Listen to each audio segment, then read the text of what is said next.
Iran पर हमला होगा, ये अब ईरानियंस भी जानने लगे हैं। ऐसे में ईरान ने भी अपनी तरफ से सारा शक्ति परीक्षण शुरू कर दिया है। मिसाइलें सारी तैनात कर ली हैं, ड्रोन्स की परीक्षण चल रहे हैं।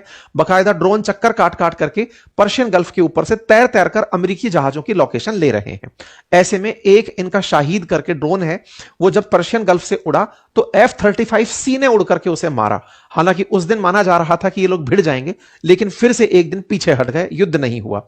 एक दिन और घटना 1 तारीख के दिन ऐसी हुई जब अचानक मीडिया में खबर चलने लगी कि ईरान के 5 शहरों में लगातार धमाके हुए हैं। उस समय हमारे पास भी पूरी तरह से यह स्थिति बन गई थी कि हो गया है ईरान पर हमला, लेकिन फिर उसे ठंडे बस्ते में डाल दिया गया कि नहीं नहीं, गैस सिलेंडर ब्लास्ट हुआ था। तो अभी इन लोगों के बीच कुछ हो रहा है, नहीं हो रहा है, यह बात बड़ी ही ध्यान से देख करके चलनी पड़ रही है। कुछ दिन पहले जब मैंने आपको यह सेशन में जानकारी दी थी, उस समय पर ये सारे के सारे लोग, अच्छा इंटरेस्टिंग बात मैं आपको बताता हूं कि अमेरिका ने इन पर जब प्रेशर क्रिएट किया तो 4 शर्तें रखी कि या तो अपना यूरेनियम का जो एनरिचमेंट है, संवर्धन है, वो पूरी तरह रोक दो। दूसरा, संवर्धित यूरेनियम जो बना रखा है उसे हटा दो।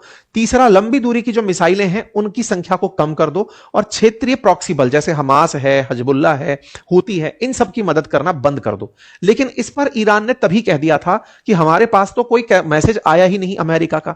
अमेरिका हमें हवा में ही अपनी तरफ से संदेश दे देता है, लेकिन अमेरिका की तरफ से ईरान तक कोई भी लेटर पहुंचाया नहीं जाता है। तो ईरान कहता है हमारे पास कोई सूचना ही नहीं है, और सूचना के अभाव में अगले दिन ईरान में ब्लास्ट हो जाते हैं।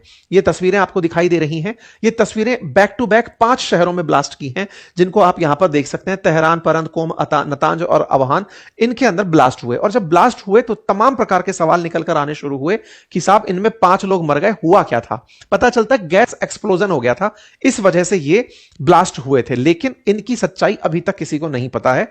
माना जा रहा है कि ईरान ने खुद से ये ब्लास्ट किए थे, ये क्लेम करने के लिए कि वो अमेरिका पर हमला कर सके। लेकिन फिर ईरान को यह समझाया गया या समझ में आया कि अगर उसने प्रोवोक कर दिया हमला तो फिर अमेरिका पीछे नहीं हटेगा। वो ये कहेगा कि हम पर हमला हुआ है और वो बदले की कार्रवाई में फिर किसी भी हद तक जाएगा। जो भी है, कयास ही है, क्योंकि ईरान की तरफ से कोई भी सरकारी कम्युनिकेशन दुनिया के सामने नहीं आ रहा है। इस समय ईरान अपने आप में नॉर्थ कोरिया की तरह चल रहा है। कोई इंटरनेट से खबर बाहर नहीं, कोई न्यूज बाहर नहीं, अंदर क्या चल रहा है नहीं पता।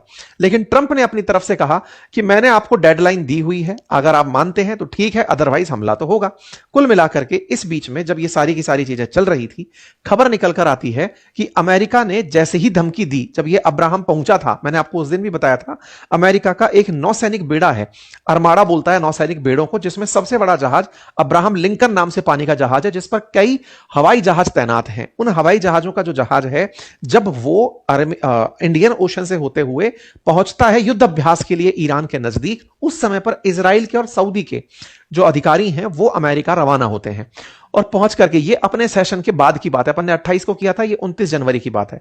इजराइल और सऊदी के ऑफिशियल्स अमेरिका पहुंचते हैं। इजराइल के मिनिस्टर, जो इजराइल की मिलिट्री इंटेलिजेंस के जो डायरेक्टर हैं, मेजर जनरल शैलोमी बिंडर, वो वहां पर जाकर के अपनी तरफ से सारी बातें रखकर आते हैं कि अब हम भी तैयार हैं, पहले तक हमने आपको समझाया था। लेकिन सऊदी वाले लोग पहुंच करके कहते हैं कि साहब इससे रीजनल अनस्टेबिलिटी बढ़ेगी, इस पर आप हमारा पक्ष भी जान लें। खैर, जो भी है, कुल मिलाकर के ये नौसैनिक जहाज जब से यहां पर पहुंचा है, पूरी स्थितियां बदल चुकी हैं। मेरे तमाम साथी जो कि इस समय मेरे साथ जुड़ करके तमाम एआई टूल्स सीख रहे हैं, बातें बाजार की एप्लीकेशन पर, वेबसाइट पर, जिसका लिंक कमेंट बॉक्स में पिन है, उन्हें बहुत अच्छा रेस्पॉन्स, मतलब उनकी वजह से हमें बहुत अच्छा रेस्पॉन्स कमेंट बॉक्स में देखने को मिल रहा है। इस कोर्स में यदि आप भी एनरोल होना चाहते हैं, जिसमें हम लोग जीवन में उपयोग में आने वाले 20 से अधिक ऐसे एआई टूल्स जिन्हें आपने कभी ना कभी यूज करना पड़ सकता है, उनकी हम प्रॉपर क्लासेस ले रहे हैं। कोर्स को ज्वाइन करने के लिए लिंक कमेंट बॉक्स में पिन है। शुरुआती 7 दिन में 33% ऑफ भी उपलब्ध है, जिससे आप एनरोलमेंट इजी कर पाए। अमेरिका इन लोगों की कुछ पूछ ही नहीं रहा है। अमेरिका को इनकी परवाह भी नहीं है कि तुम्हारे साथ सऊदी क्या होगा, बहरीन के साथ क्या होगा, कतर के साथ क्या होगा, कुछ नहीं। और ऐसे में अमेरिका ने ओमान को पकड़ा है। ओमान को पकड़ा है से मतलब है कि वो अब इन देशों के अंदर ले जाकर ईरान से बात भी नहीं कर रहा है। आज जो बात हो रही है वो ओमान में हो रही है। आप में से कुछ लोग ये कहेंगे कि सर कुछ दिन पहले तक तो कतर में बातचीत हुआ करती थी। कतर तो नेता बन गया था ना, उसने तो इजराइल से माफी बुलवा ली थी। अब अमेरिका कतर में कह रहा है कि जब तेरा बेस ही यूज नहीं कर रहा तो इज्जत किस बात की दूं। ओमान के पास में अभी मीटिंग हो रही है, आज इस जगह पर मीटिंग की बात चल रही है। अमेरिका के जहाजों को अगर आप देखें तो अब्राहम लिंकन जो है वो 3 डेस्ट्रॉयर्स के बेड़े के साथ इंडियन ओशन में खड़ा है, पाकिस्तान के जस्ट सामने। 2 डेस्ट्रॉयर गल्फ ऑफ ओमान में खड़े हुए हैं, ऐसे ही 3 कॉम्बैट शिप पर्शियन गल्फ में खड़े हुए हैं। और यहां पर इजराइल का पड़ोसी देश जो जॉर्डन है, जो कभी इस तरह से माना जाता था कि फिलिस्तीन के जो लोग भागकर आएंगे, गाजा पट्टी के लोग, उनको यहां पर संरक्षण देगा, हालांकि बहुत सारे पैलेस्टीनियंस यहां रहते हैं। यहां पर इन्होंने 12 हवाई जहाज खड़े कर रखे हैं। मतलब इजराइल तो इनकी अपनी जगह है ही, जॉर्डन भी अब तैनात है। अब आप पूछेंगे जॉर्डन को डर नहीं लगता क्या ईरान का? तो असल में ईरान का डर इन पड़ोसी देशों को ज्यादा है। जॉर्डन तक अगर कोई मिसाइल उड़कर ईरान की तरफ से जाएगी तो इनकी सबसे फास्टेस्ट मिसाइल अगर जॉर्डन को वार करने जाएगी तो कम से कम 7 मिनट लगेगा उसे पहुंचने में। इतने में यूएस के जो शिप हैं, डेस्ट्रॉयर्स हैं, ये उसे पकड़ लेंगे, उसे हवा में ही खत्म कर देंगे। इसलिए यहां पर इन्होंने जो फाइटर जेट तैनात किए हैं वहां से उड़ करके इस पर गोला फेंकने आएंगे। पर्शियन गल्फ में भी इन्होंने अपनी तरफ से तैयारी की है। तो मतलब आप समझिए, चारों तरफ से इन्होंने ईरान की घेराबंदी कर दी है, किलेबंदी कर दी है, चारों तरफ से इसे घेर करके। अब खबर यही चल रही है कि किसी भी समय हमला हो सकता है। ईरान में पूरी तरह आर्मी चीफ अमेरिका को वार्न करके अपने उत्साह को बढ़ाने में लग रहे हैं। और बातचीत के दौर में एक बात यह निकल आती है कि लास्ट टाइम एक बार बात और कर लो। तो परसों के दिन ईरान को ऑफर किया जाता है कि अगर बातचीत करना चाहते हो तो चले आओ, ओमान में बातचीत होगी। जैसे ही यह बात वहां के विदेश मंत्री को कही जाती है, विदेश मंत्री ओमान का धन्यवाद देते नहीं थक रहे हैं कि थैंक यू, तुमने अच्छा किया, हमारी बीच में बातचीत कराई, 2 देशों के बीच में संप्रभुता के मायने रखे।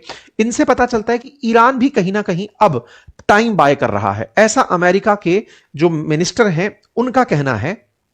उनका अपन वीडियो भी सुनेंगे जिसमें वो कह रहे हैं कि ईरान के बहुत सारे नेता लोग अब जो अपना पैसा है वो वहां से निकाल करके दूसरे देशों में भाग रहे हैं। ईरान के अंदर धीरे धीरे डॉलर की तो कमी हो ही रही है।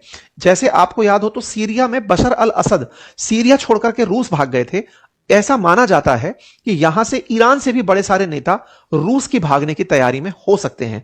रूस इनको पर्याप्त संरक्षण दे सकता है। यह बात जब ट्रंप के सामने आई कि साहब आप ईरान पर क्या करने वाले हैं, तो बोले वो चाहते हैं कि हम उनको मारे नहीं, और वो इस तरह से देख रहे हैं कि हम बचकर कैसे बच सकते हैं। यूएस ने पूरी तरह से अपने आप को यहां पर इतना सज्ज कर लिया है कि ईरान का अगर कोई भी प्रोवोकेटिव एक्शन हुआ कि लो साहब हम अमेरिका के ऊपर टारगेट करना चाहते हैं, वो तत्काल प्रभाव से उन्हें मार गिराएगा। यूएस का अब्राहम लिंकन हाल ही में ईरान के शाहिद 139 ड्रोन को इसी तरह मार गिराया।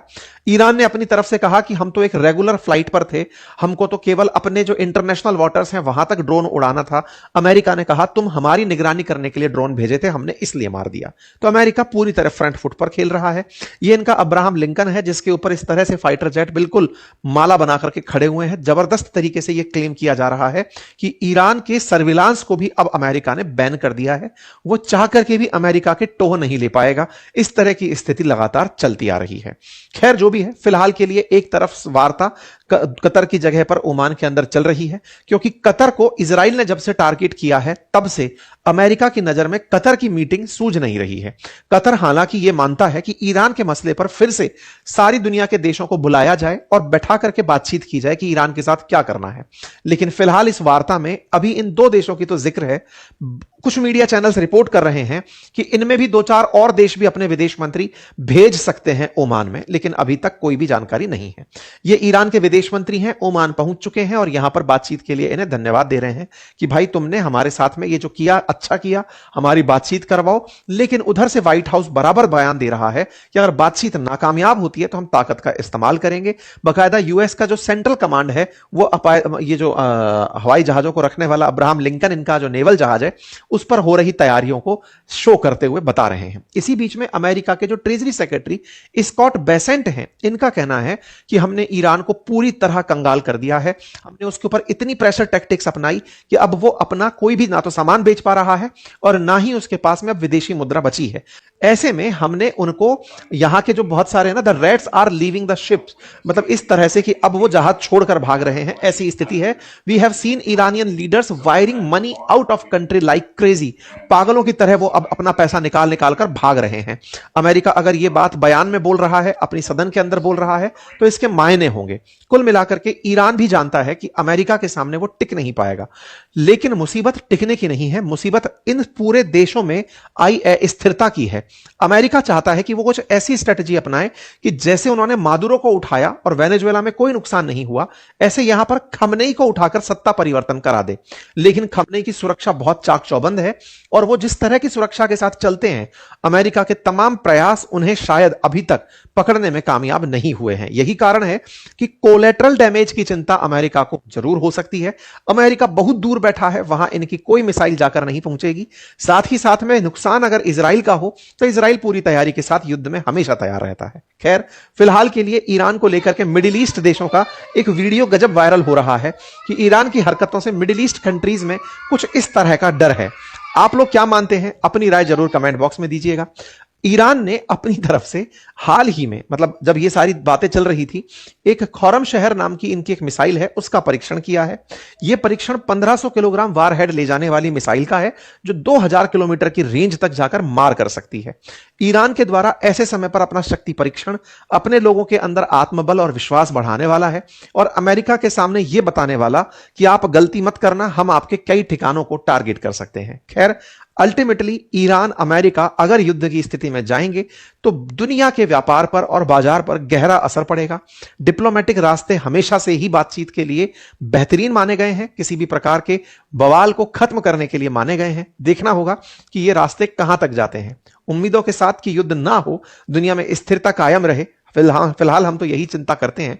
लेकिन अगर ऐसा होता है तो बहुत सी चीजें भारत के लिए भी असरदायक होंगी, क्योंकि मिडिल ईस्ट से भारत के कुल इंपोर्ट का बड़ा सारा सामान आता है और एक्सपोर्ट भी हमारा मिडिल ईस्ट में काफी होता है। वो पूरी तरह बाधित रहेगा इस युद्ध के काल में, इसीलिए बाजार में बहुत सारी उछल कूद देखने को मिल सकती है। फिलहाल के लिए इतना ही। अपना ख्याल रखें, बड़ों का सम्मान करें, छोटों को प्यार दें, अपना व्यक्तित्व इस प्रकार से विकसित करें कि महिलाएं आपके साथ सुरक्षित और सम्मानित महसूस